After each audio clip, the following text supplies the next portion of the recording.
কবিতার নাম কলকাতা।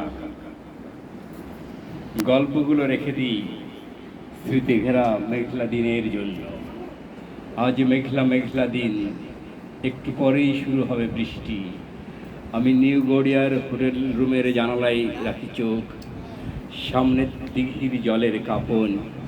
কবি সুভাষ স্টেশন থেকে ছেড়ে আসে পাতাল রেলের কন্যা। আমি তার হাত ছুঁয়ে দেব বলে তড়ি ঘড়ি প্ল্যাটফর্ম। দমদম নয়, যাব কলেজ স্ট্রিটের কফি হাউজের বারান্দায়।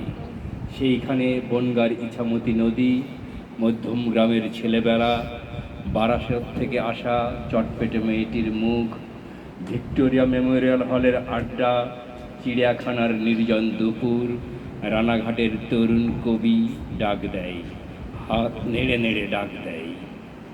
আমি হাওড়া ব্রিজকে সাক্ষী রাখি, আর নন্দন, রবীন্দ্র সদন, মোহরকুঞ্জের গল্পে মাতোয়ারা হই, হলদিরামের রাজকচুরির স্বাদ নিতে নিতে।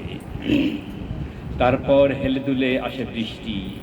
এই বৃষ্টি আমাকেও করে মহাচ্ছন্ন। এই বৃষ্টি ক্রমশ নতুন গল্পে প্রবেশ করার জন্য আনচান করে, ছটফট করে। ধন্যবাদ।